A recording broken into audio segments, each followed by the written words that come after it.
Telesaúde, entre em contato com a nossa equipe no nosso site, onde vocês poderão ter mais informações.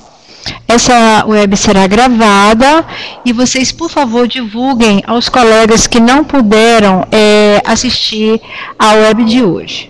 Ela vai estar disponível em nosso site. As dúvidas e contribuições de vocês, após o término da nossa web, vocês, por favor, já podem contribuir.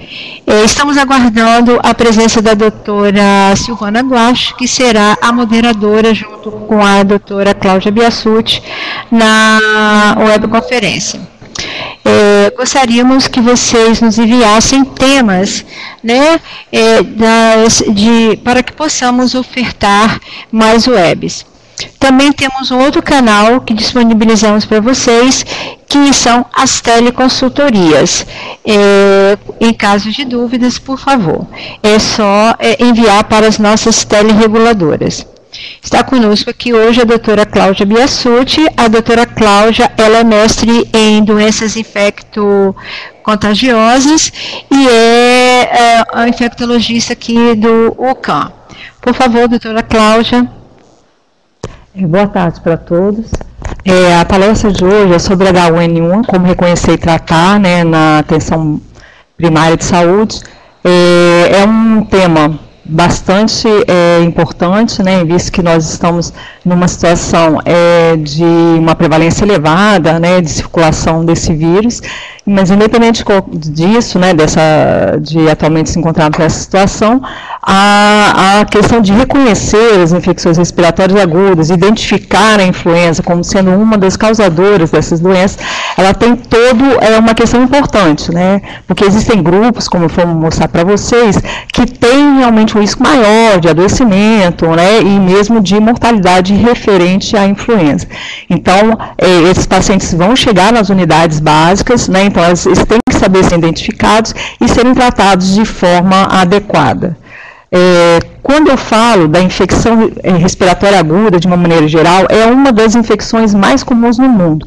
Alguns dados, principalmente nos Estados Unidos, já mostram que essa infecção respiratória aguda causada por vírus, ela representa mais da metade das doenças agudas que acontecem no mundo. A incidência das infecções respiratórias agudas nos Estados Unidos, para vocês terem uma ideia, varia de 3 a 5,6 casos por pessoa por ano.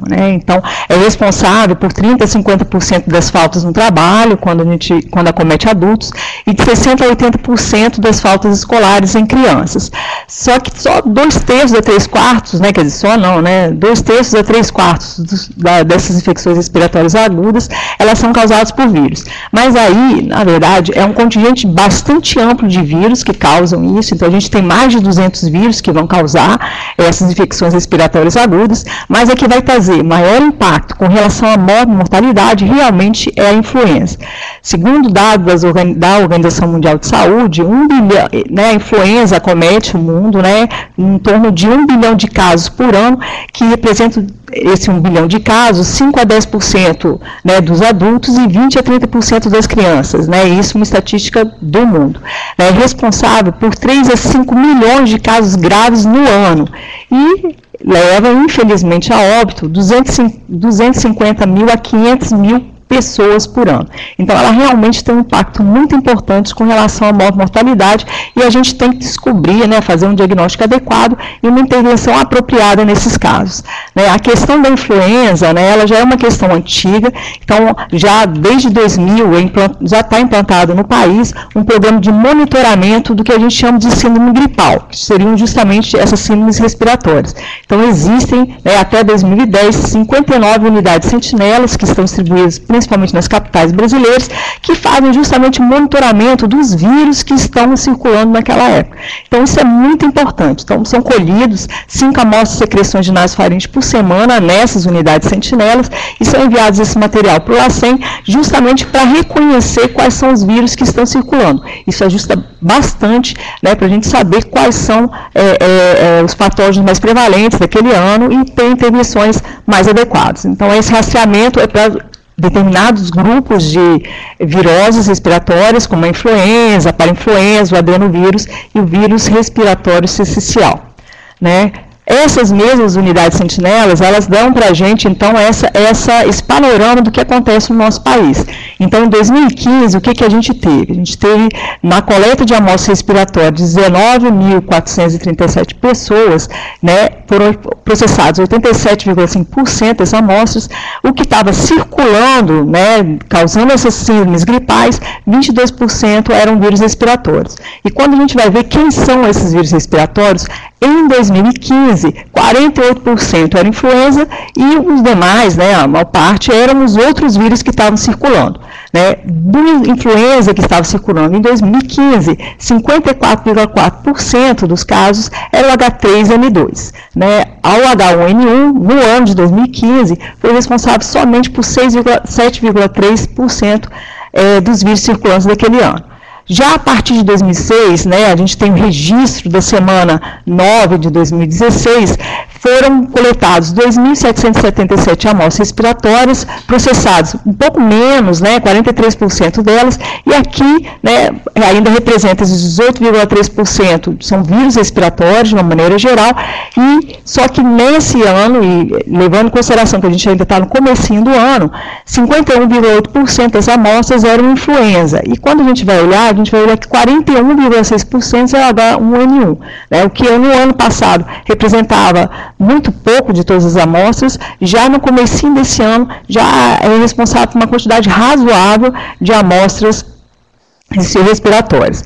E quando eu vou olhar as formas graves da doença, né, que é a síndrome respiratória aguda grave, né, que é, na verdade, uma doença de notificação compulsória, onde há a obrigatoriedade de coleta de amostras, eu vou ver que em 2015, o que estava realmente prevalente, o que mostrou já nas amostras sentinelas, era o H3N2. Né? Então, em 2015, né, a gente teve 14.432 casos de notificação da síndrome respiratória aguda grave no Brasil, com processamento de 8,8% das amostras, mas sendo que 55% era H3N2. Né?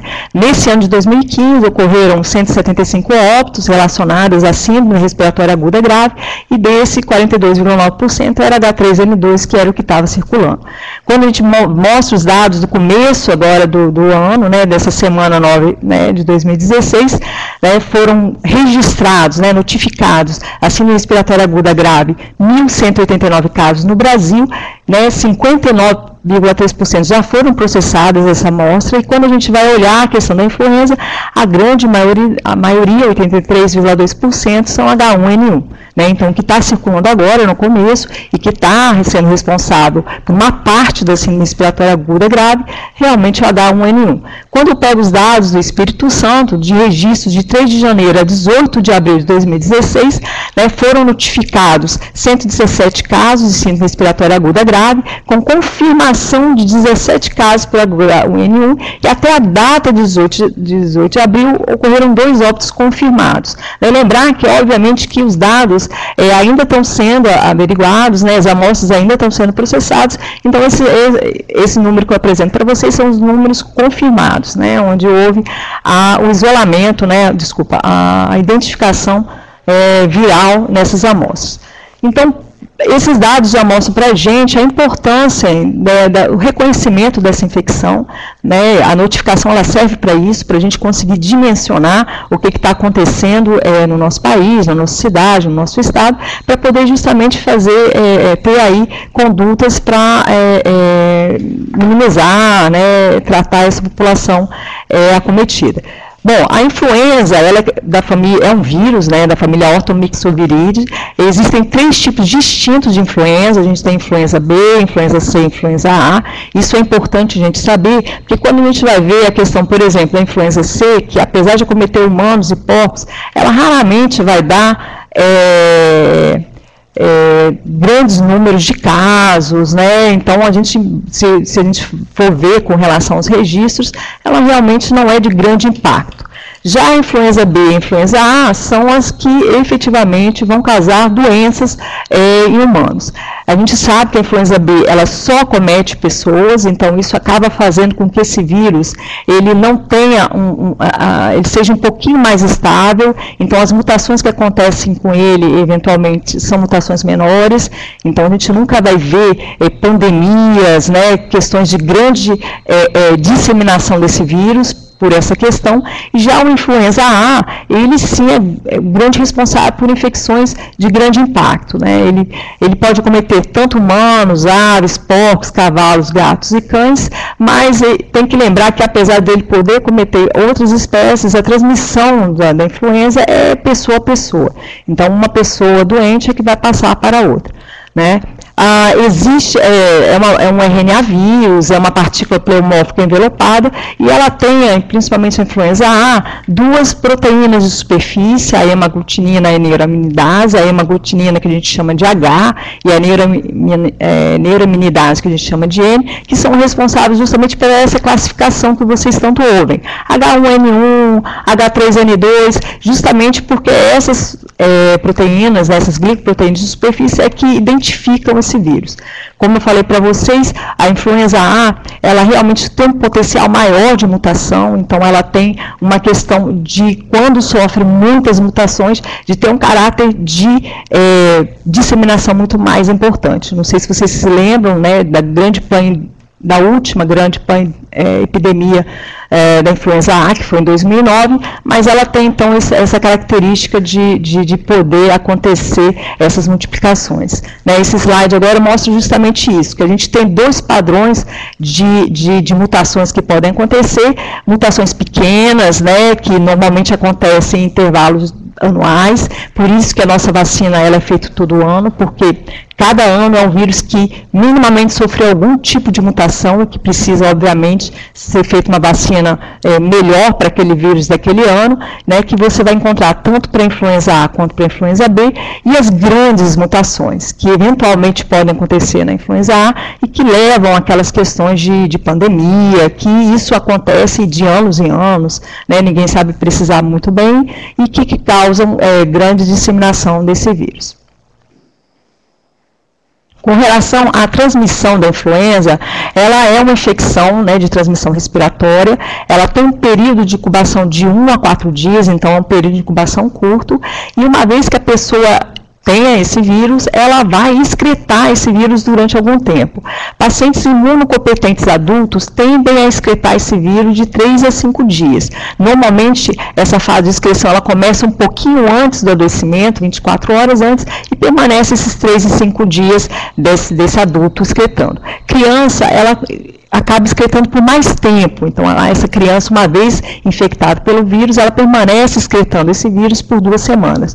Já pacientes imunocomprometidos, isso pode chegar até meses de transmissão desse vírus. A transmissão, como eu falei para vocês, é principalmente respiratória, né, através de gotículas, né, que são expelidas quando a pessoa fala, quando ela tosse, né, até uma distância de 1 metro, tá, e não é uma transmissão pessoa a pessoa, volto novamente a frisar isso, não é um vírus de transmissão de animais para pessoas, e sim pessoas para pessoas, mas eventualmente a gente pode haver transmissão através de fômites, né, então a pessoa tossiu, aquela secreção, né, aquela excreção viral permaneceu em alguma superfície, em algum ambiente, e aí uma outra pessoa bota a mão aqui naquele fômite e bota a mão em mucosa, né, na boca, no olho, e acaba dessa forma, então, também adquirindo esse vírus, né? A infectividade, né, permanência de infecção desse vírus, ele em mãos contaminadas em torno de 5 minutos, em processo de aerolização. O que é isso? Como eu falei com vocês, a transmissão, a princípio, ela é feita pela tosse, pelo espirro, pela fala, produzindo partículas normalmente pequenas que se depositam, né? Processo de aerolização seja justamente a nebulização, processos que fazem com que haja formação de partículas maiores que podem permanecer no ambiente até 24 horas. E em superfícies não porosas, esse vírus também pode permanecer infectivo, né, de 24 a 48 horas. O grande problema é o reconhecimento. O que acontece? Como eu comentei com vocês lá no início, A infecção respiratória aguda, ela é feita, ela representa, na verdade, uma infecção com uma variedade de vírus, não só por influenza. Quem vai ter impacto, quem que a gente vai se preocupar pelo risco de morte e mortalidade é a influenza. E aí a gente cai na grande questão, como que a gente vai reconhecer dentro desse quadro respiratório agudo quem é influenza e quem é resfriado comum, que seriam os outros vírus, né, o adenovírus, vírus respiratório sincicial. A princípio, obviamente que os dois vão dar quadros respiratórios, então esse paciente vai vir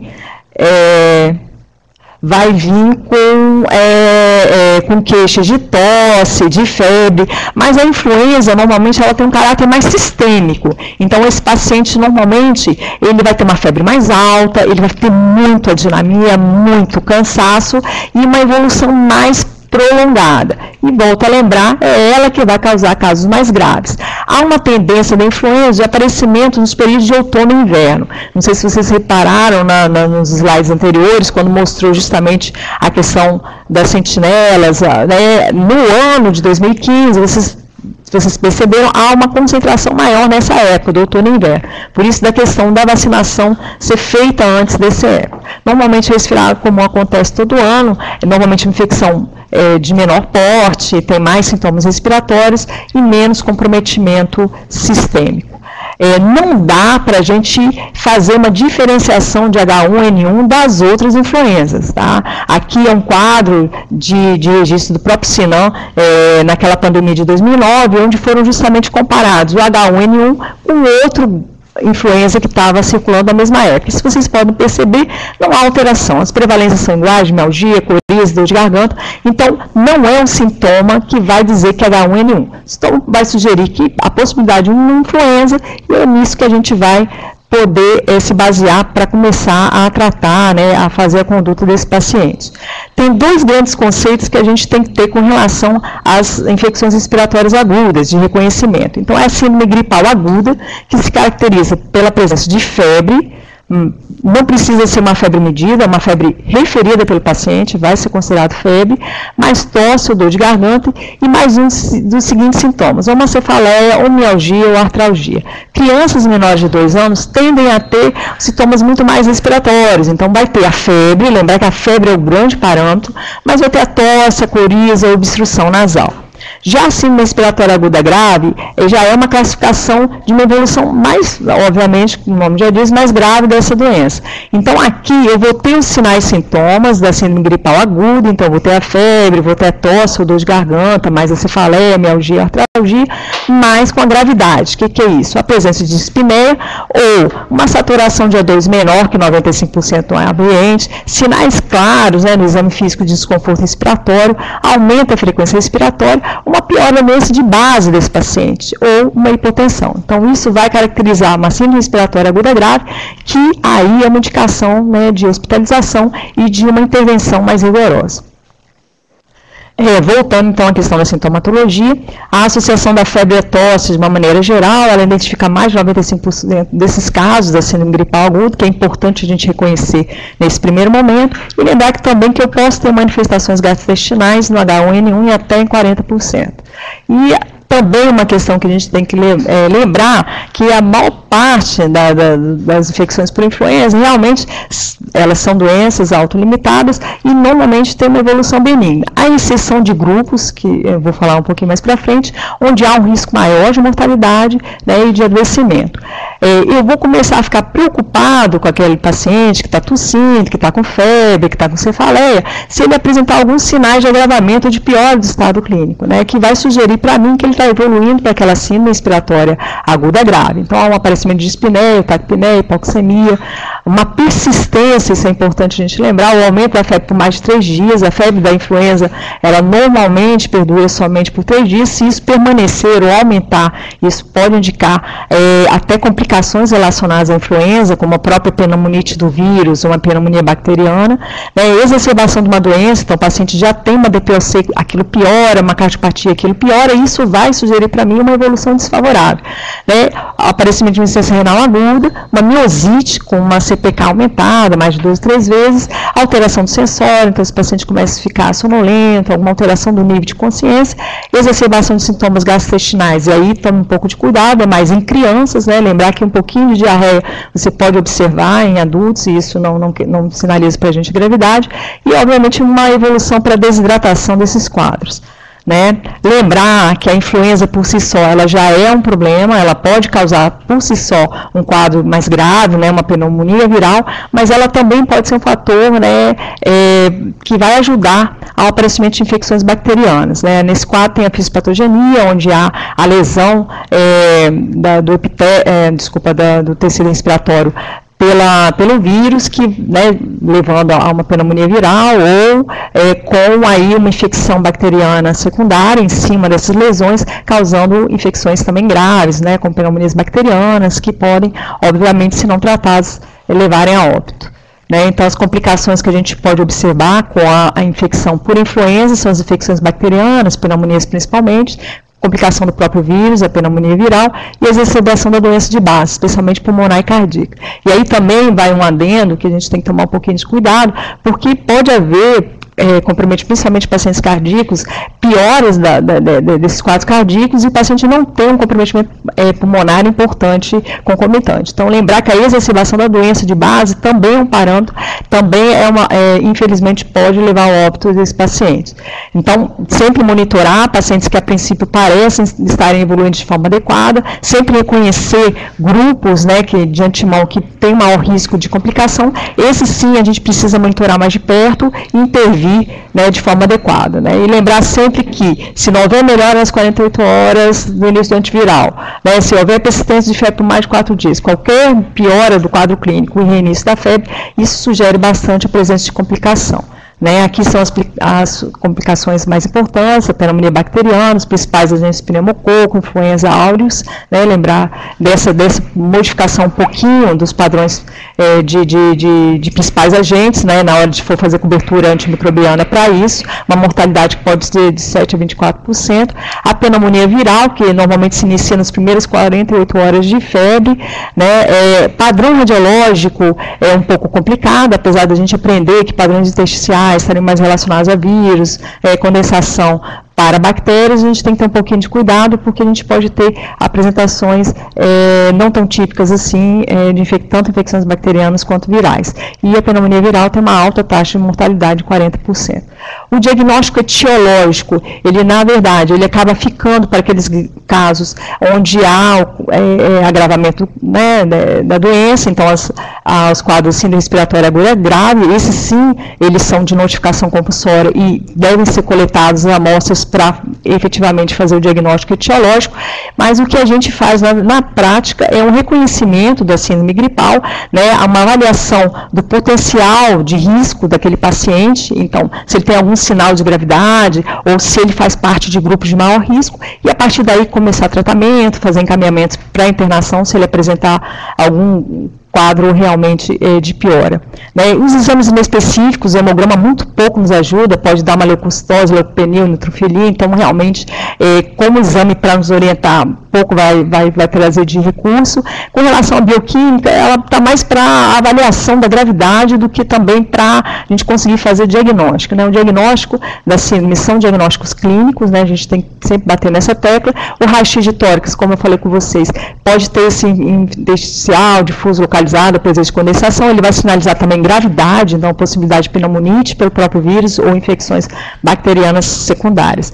Então, o que eu vou fazer, né, a partir do momento que eu reconhecer um paciente com uma síndrome gripal aguda, né? Então, vou orientar para ele, né, lembrar, como eu tinha comentado com vocês no início, que grande parte das influenzas, né, das infecções virais, elas são autolimitadas, elas tem evoluções benignas, à exceção de grupos, obviamente, e ficar sempre atento com relação a sinais de gravidade. Né? Então, a orientação do paciente sempre é importante, dizer, né, para ele que não tem como a gente saber se é H1N1, H3N2 ou nada disso, não há distinção clínica entre eles, lembrar que da transmissibilidade, período que essa pessoa continua transmitindo, né, justamente para que ela evite, né, nesse período de transmissibilidade, de ficar em contato com outras pessoas, né, lembrar de ficar sempre monitorando a questão da febre, né, e a questão da evolução desses sintomas, para justamente ver se ela vai evoluir de forma favorável, tudo direitinho, ou se houver algum daqueles sinais esteja complicando, que ela precise ser tratada, né, com antiviral ou internada mesmo, né, e lembrar também uma coisa interessante, que a febre realmente ela é de pouco tempo, mas a tosse, a fraqueza e a astenia, ela pode persistir, e não significa gravidade da doença, tá? E sempre orientar o paciente às medidas de prevenção, para que ele não seja nenhum foco, né, de transmissão. Né? O que a gente vai fazer nesses pacientes, então? A princípio, nós vamos dar sintomáticos para esses pacientes, né? Então, se ele não tem nenhum fator de risco de doença mais grave, se ele não tem nenhum sinal e sintomas de gravidade, ele vai ser tratado a nível ambulatorial. Então, para a febre cefalomialgia, qualquer analgésico, né? A gente evita o AS, principalmente se a pessoa tiver menor que 18 anos, pela possibilidade de ter a síndrome de Raynaud, que é uma encefalopatia relacionada ao uso de aspirina e essa infecção em questão, que principalmente acontece em crianças até 18 anos, então evitar o AS, fazer uma hidratação oral frequente, sintomático geral, solução salina para desobstrução, né, descongestionante tópico se for o caso, repouso e evitar, obviamente, o tabagismo, né? E, no caso daqueles pacientes onde eu reconheço uma síndrome respiratória aguda grave, né? Então, lembrar aquele paciente que está dispneico, né, que está saturando mal, que piorou o quadro de doença de base, né, que está hipotenso, que eu consigo classificá-lo com síndrome respiratória aguda grave, esse paciente tem indicação formal de introdução de antiviral e, inclusive, de internação. Então, não é um paciente que deva ficar sendo manejado a nível ambulatorial. Naquele paciente com a infecção por influenza, que seja só uma síndrome gripal aguda, tá? Então, a princípio, ele não tem nenhum sinal de gravidade, então ele não é uma síndrome respiratória aguda grave, mas ele tem fatores de risco para complicações, independente da situação vacinal. E quem seriam esses grupos? Crianças menores de 2 anos, adultos maiores que 60 anos, grávidas puérperas até 2 semanas pós-parto, pós-abortamento, pós qualquer, né, situação relacionada a isso, portadores de doença crônica, pneumopatas, incluindo asma, cardiovasculares, nefropatas, hepatopatas, né, doenças hematológicas, distúrbios metabólicos. E aí a gente tem que lembrar principalmente o diabetes, né, algum transtorno neurológico que leve a um risco maior de aspiração. Então, o paciente que tem disfunção cognitiva, lesão medular, uma epilepsia, uma paralisia cerebral, síndrome de Down, atraso de qualquer coisa que possa levar, né, um comprometimento dessa função respiratória também, e pacientes imunossuprimidos de uma maneira geral, não importa se seja por doenças ou medicamentosas, indivíduos menores que 19 anos com uso de aspirina, pela questão da síndrome de Raynaud, a população indígena e pacientes com obesidade mórbida, com IMC maior ou igual a 40, esses pacientes, mesmo com uma síndrome gripal simples, né, esses também têm indicação para a utilização de tratamento medicamentoso. Né? Então, lembrar que a gente não dá o antiviral para todo mundo, né? A gente só dá para aqueles que potencialmente têm o risco de ter uma evolução desfavorável. Então, são aqueles que, mesmo apresentando um quadro não grave, né, que seria a princípio uma síndrome gripal aguda, mas que tenha fatores de risco para isso, eles vão para tratamento medicamentoso. E, obviamente, que pacientes que estão com quadro grave, que são síndrome respiratória aguda grave, têm indicação de terapia, né, antiviral, mais internação. A droga de tratamento para a influenza é o oseltamivir, né, o nome comercial é o Tamiflu.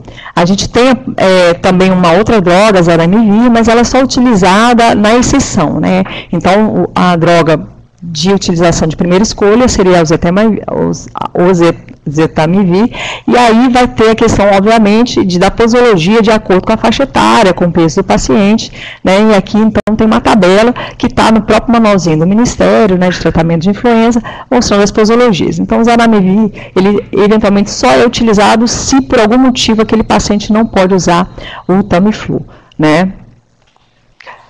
Existe dose para o período neonatal do Tamiflu, então estão aqui as doses relacionadas, justamente se é um recém-nascido pré-termo, né, dentro da fasezinha dele, pelo peso, tudo direitinho, e também para essa droga a correção para insuficiência renal, né, então pacientes de acordo com o CLIRIS também eles vão fazer uma correção da dose, né? Lembrando que o oseltamivir é uma droga de administração via oral, né? A única formulação que a gente tem. Então, em suma, né, como seria esse atendimento desse paciente com uma suspeita de influenza na atenção primária à saúde? Então, esse paciente vem com sintomas gripais. Então, vocês vão acolhê-los e vão ver se ele se enquadra, né, no diagnóstico de uma síndrome gripal. Então, se ele tem lá a febre, a tosse, ou a dor de garganta, tem a cefaleia, tudo direitinho. Então, ele está com uma síndrome gripal. Vocês vão, no primeiro momento, avaliar se ele apresenta alguns sinais de alerta. Então, se ele tiver, né, algum daqueles sinais que eu falei para vocês, a questão da dispneia, a questão de hipotensão, algum sinal que fale para a gente que ele não está evoluindo de forma correta, né, ele vai ser encaminhado para internação. Não é um paciente que deva ser manejado a nível ambulatorial, tá certo? Agora, se eu peguei esse paciente, ele tem uma síndrome gripal, né, ele não tem nenhum sinal de alerta, eu vou avaliar o que potencialmente pode acontecer com essa influenza. Então, eu vou ver os fatores de risco. Então, eu vou ver se ele é gestante, vou ver se ele é um idoso, se eu ver se é uma criança. Se ele não tiver considerado nenhum desses grupos de maior risco, de maior mortalidade, então eu vou realmente acompanhá-lo a nível ambulatorial. Vou administrar sintomáticos, né, vou fazer o que eu tinha comentado com vocês antes, orientar o paciente, né, reavaliá-lo, tudo direitinho, e evitar o uso de AS, principalmente em crianças.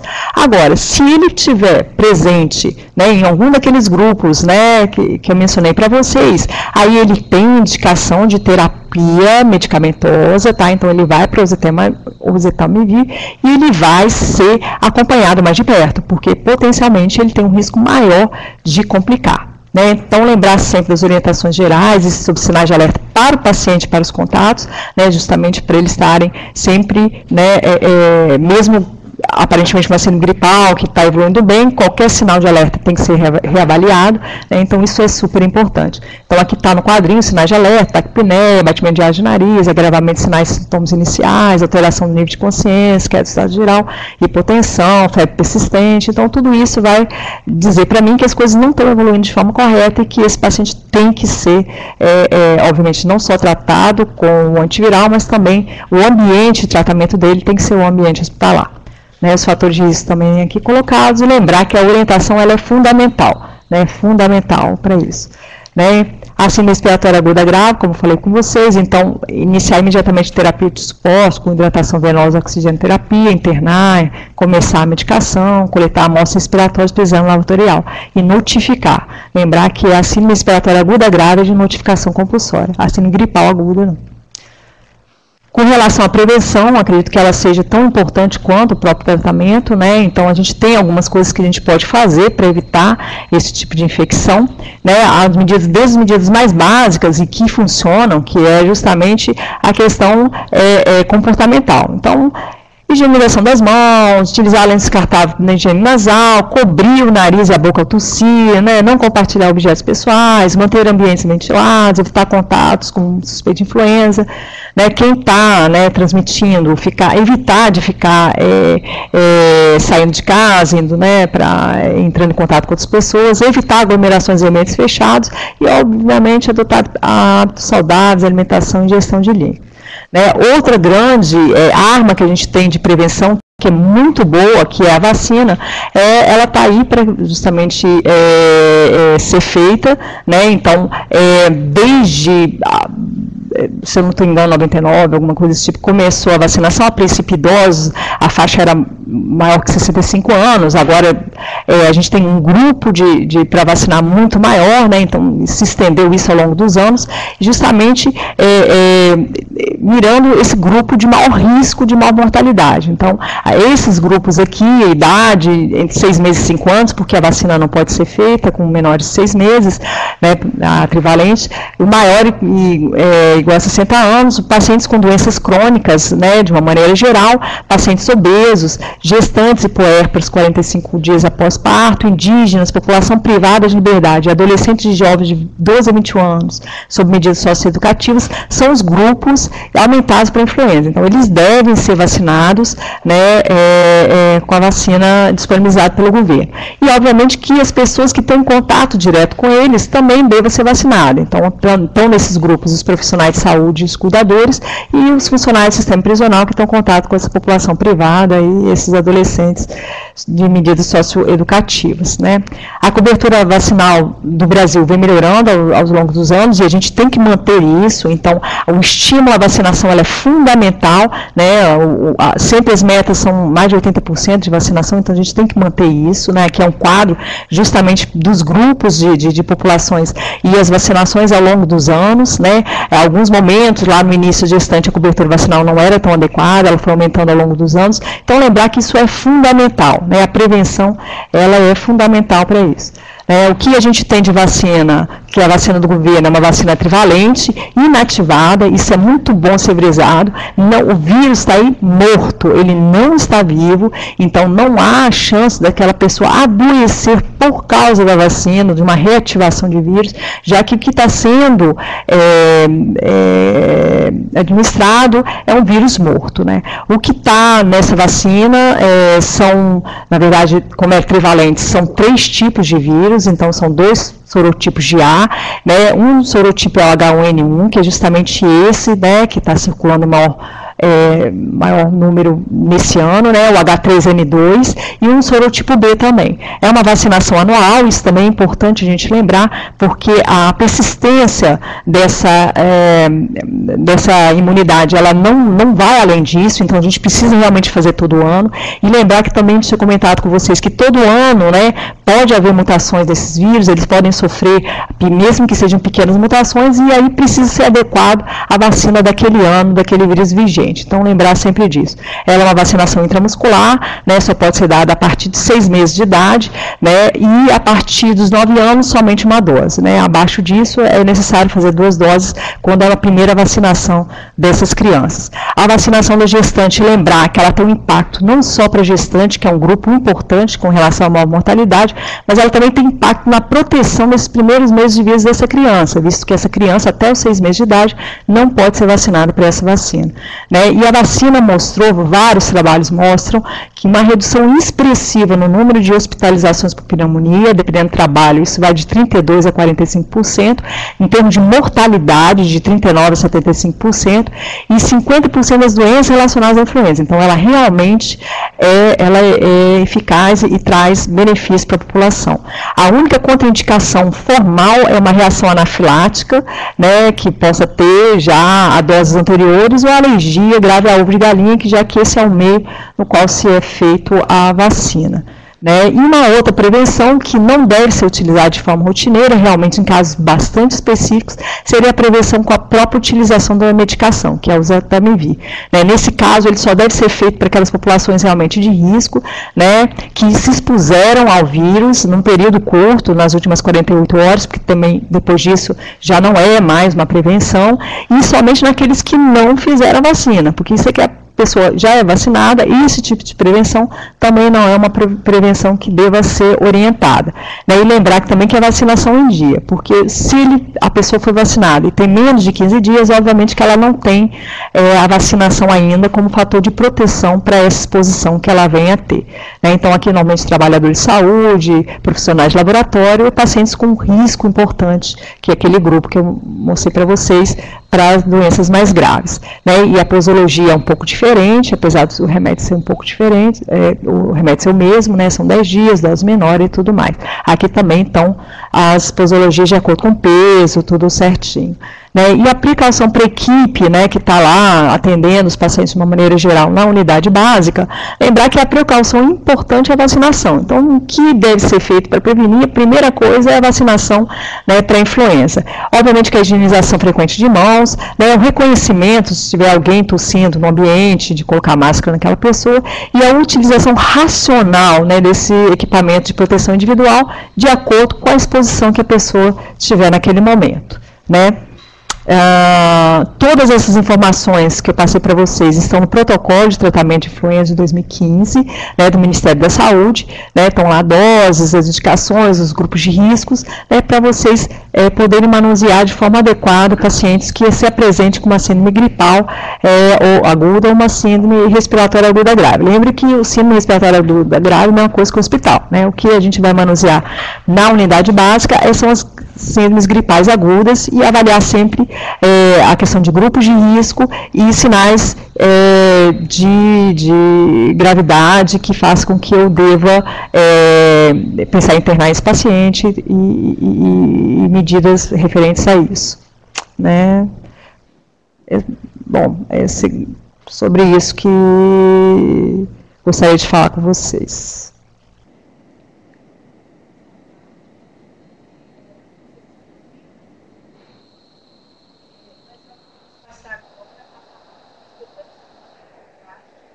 Que é referência sobre encaminhamentos, CESA, europeu, para que vocês possam fazer as dúvidas e encaminhar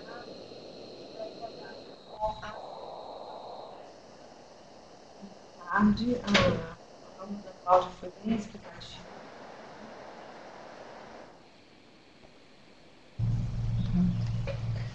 Boa tarde, a aula da Cláudia foi, doutora Cláudia, acho que foi bem objetiva no sentido de orientar a respeito da síndrome gripal e da síndrome respiratória aguda grave, porque quando estamos falando de influenza, nós temos que estar com essas duas definições bem claras.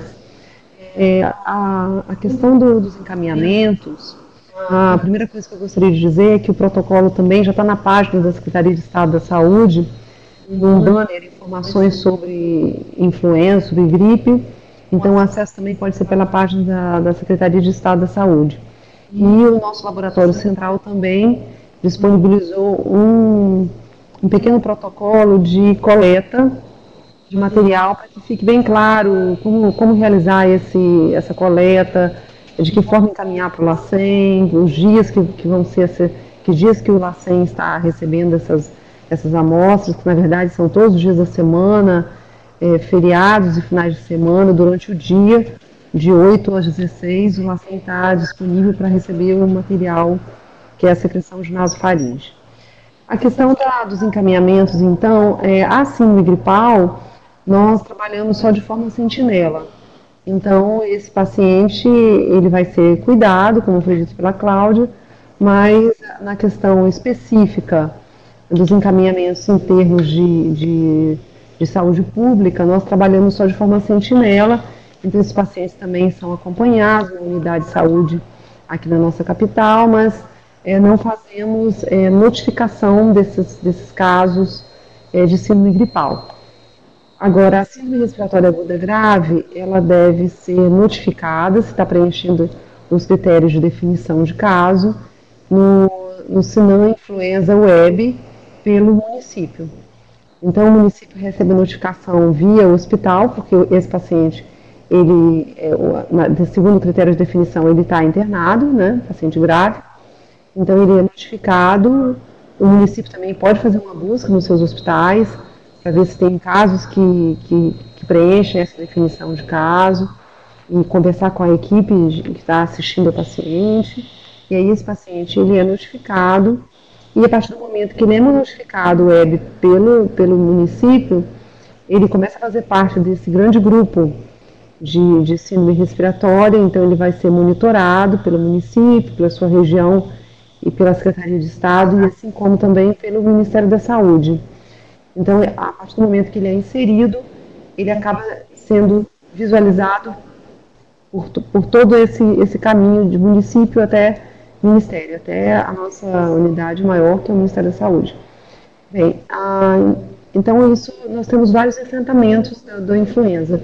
E essa parte do monitoramento, especificamente, a partir daí é orientado que se faça a coleta do paciente para a gente saber exatamente qual é o agente que causou aquela síndrome, se a gente consegue detectar através da coleta a influenza e aí subtipar, ou até se é um outro vírus. Então é um protocolo para que a gente possa confirmar através de algum vírus ou simplesmente depois fechar o caso como uma síndrome respiratória não especificada.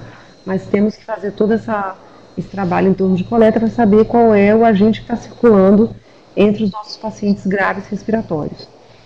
Um outro enfrentamento é a questão do tratamento. Esse medicamento é disponibilizado pela Secretaria de Estado, então ele é distribuído às regiões de saúde e aos municípios, através das farmácias, nas unidades de farmacêuticas do município e através também dos hospitais, porque o medicamento tem que ser usado quando prescrito, prescrição médica, nas primeiras 48 horas de início de sintoma, né, como já foi dito.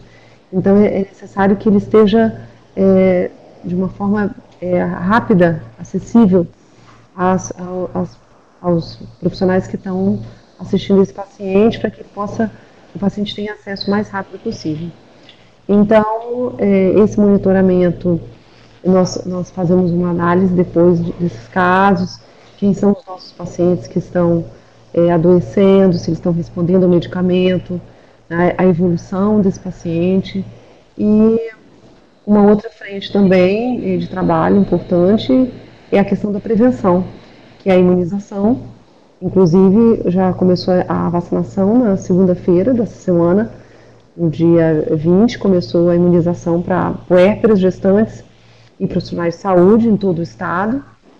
Uma decisão, né, estadual de antecipar a nossa campanha, porque o dia D vai ser dia 30, que vai ser para todos os grupos prioritários, como já foi dito pela doutora Cláudia, mas esses primeiros grupos já estão sendo vacinados desde o dia 20 de abril.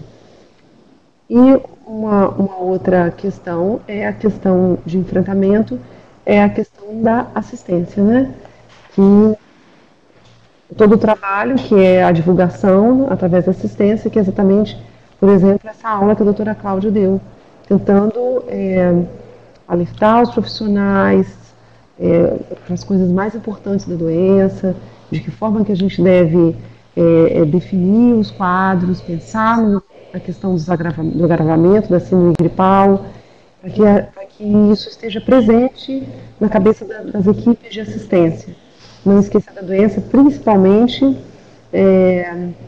no período de circulação do vírus. Esse ano nós tivemos uma antecipação da circulação do vírus, né? Fomos, de uma certa forma, aconteceu bem mais cedo do que normalmente acontece. Já começou esse monitoramento também, que é feito através da vigilância, apontou que a gente já estava tendo caso no Brasil e então chamou a atenção de todos os estados para que ficassem mais alertas com a questão do monitoramento tanto da síndrome gripal nos sentinelas, quanto da síndrome respiratória nas nossas portas de atendimento, pronto atendimentos, hospitais, PA, né, dos pacientes com agravamento da síndrome gripal. Eu gostaria de chamar a atenção para a questão, então, do nosso fluxo, como foi dito pela Cláudia, que isso tem que estar muito bem esclarecido pelas equipes de saúde, talvez até de forma rápida, tem acesso a pensar na doença, então, das questões de sinais de alarme, para que esse paciente tenha chance de ser rapidamente cuidado e um atendimento das suas necessidades naquele momento. Então, estou aberta às perguntas, né? Aberto espaço às perguntas, nós temos a IOM, ela fez áudio agora, e na reação dos quais seriam os sinais de alerta, se existe um exame de laboratório específico, e em que momento ele deve ser indicado. Com relação aos sinais de alerta, lembrar que eu tinha comentado com ela, né, a persistência da febre, né, então, como eu comentei, a febre da gripe, ela não é uma febre que fica o tempo todo, ela fica lá nos 3 dias, então, persistiu a febre, né, começou a ter quadros relacionados à piora, né, respiratória, aumento de frequência respiratória, né, utilização de musculatura acessória, né, a questão de hipotensão. Então, são sinais que, na verdade, acabam fazendo com que a gente, como se a gente estivesse mudando aquele diagnóstico inicial da síndrome gripal, né. Então, a gente, na verdade, são sinais que caracterizam a gente, que caracterizam a síndrome respiratória aguda grave. Então, o paciente no meio do caminho, porque ele começa, a princípio, com um quadro viral, né, de gripe lá. Então, vem com a tosse, ou com a dor de garganta, vem com a febre, com a cefaleia, e aí ele começa a evoluir de forma desfavorável. Então, ele começa a agregar, né, a ter outros sinais e sintomas, que inclusive é o que caracteriza a síndrome respiratória aguda grave. Então, uma piora respiratória, né, uma persistência da febre, né, uma piora do quadro basal dele, da doença crônica dele de basal, uma hipotensão. Então, isso vai chamar a atenção, já falando para a gente que ele já não é mais uma síndrome gripal aguda, que ele é uma síndrome respiratória aguda. Tá? Então, é nesse momento que obviamente, eu vou ter que pensar no encaminhamento dele para um serviço que dê o suporte, né, adequado para ele, né, porque ele está evoluindo de forma desfavorável.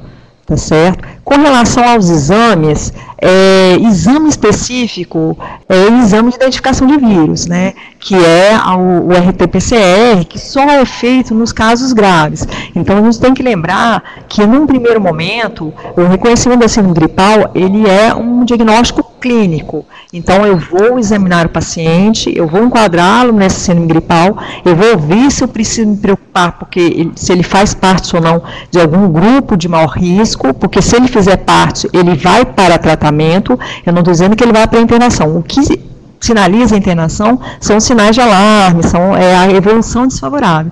Mas o fato de ele ter uma síndrome gripal aguda e que ele faça parte desses grupos de maior risco, né, de doença, de evolução desfavorável, né, como crianças, idosos, gestantes, puérperas, esses pacientes já vão introduzir a medicação, né, antiviral, de preferência nas primeiras 48 horas, mas lembrar que mesmo, a gente sabe que às vezes a dinâmica, ela infelizmente não acontece, mas lembrar que a gente vai prescrever, mesmo que passe 48 horas, mas vale passar 48 horas e dar o remédio do que não dar nada para esse grupo e para a síndrome respiratória aguda grave, né? Então, a solicitação de outros exames, eles são muito inespecíficos. Eu mostrei para vocês que hemograma não vai me dar pista de nada, né? Então, os outros exames inespecíficos, eles vão ser, na verdade, solicitados, né, para avaliar a gravidade do quadro. Não é aquele paciente que clinicamente está pior, e aí é que eu vou pedir exames, vou pedir raio-x de tórax para ver se está evoluindo com uma pneumonite, com uma pneumonia bacteriana, alguma coisa desse tipo. Então, quem vai dizer, né, inclusive os exames que eu vou solicitar, é justamente a esse paciente, é o exame físico, a anamnese e a evolução desse paciente, né? Então, laboratório específico, que é o RT-PCR, ele só é feito nas secreções respiratórias dos pacientes internados com síndrome respiratória aguda grave, né? Então, os pacientes com síndrome gripal, a princípio, eles vão ser manejados pela clínica e tudo mais, né? Não necessariamente com exame aí laboratorial. Alguma coisa a mais? É que o exame de secreção de nasofaringe, que é o PCR, né? Ele é feito pelo laboratório central, e o laboratório central disponibiliza o material, o meio de transporte, né? Para que os hospitais possam coletar e enviar para o LACEN para que seja feito. Então, os hospitais podem solicitar ao laboratório central esse meio de transporte viral para que seja feita a coleta adequada. Inclusive, o laboratório central, todos os anos, ele faz um treinamento de profissionais da área hospitalar para que ele possa realizar essas coletas.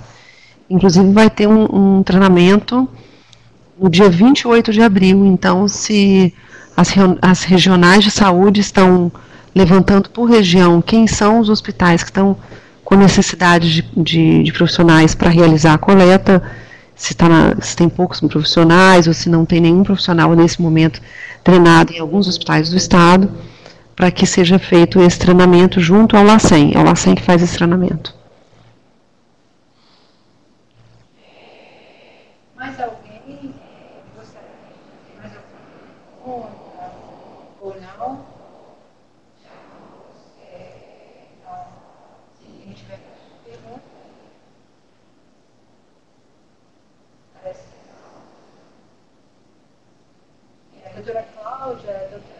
Ana, você faz algum para os profissionais que atendem, né, na área área,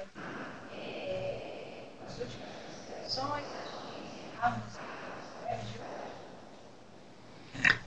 eu acredito que todos os pontos foram bem explicitados, bem orientados. Então, as medidas de prevenção, né, as medidas de prevenção, principalmente atentar a população que deve manter as mãos sempre bem lavadas, né, evitar o contato das mãos com o olho, nariz e boca nessa época do ano. Quer dizer, isso deve ser uma medida sempre de cautela para qualquer doença respiratória, transmissão respiratória, né, de transmissão por contato. E também manter a saúde em dia, fazer vacina, o grupo prioritário principalmente, buscar a vacina, que é feita todo anualmente pela Secretaria de Estado, através dos seus municípios.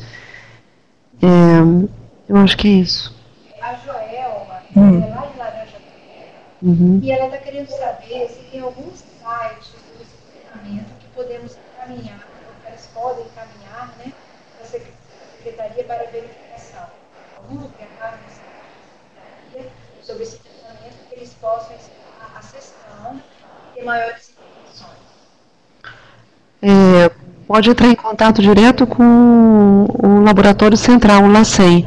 Através da página da Secretaria tem os telefones de contato do Laboratório Central, que fica na sede da Secretaria de Estado da Beira-Mar, né? Que tem a sede em Enseada do Soá e a sede Beira-Mar. Então, o LACEN fica na sede Beira-Mar.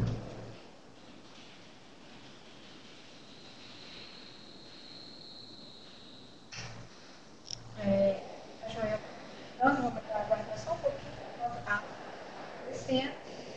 Então, eu acho que não tem nenhuma dúvida. Então, nós vamos fazer a conferência, agradecer a doutora Cláudia Suti pela exposição da. Queremos também agradecer a doutora Cláudia,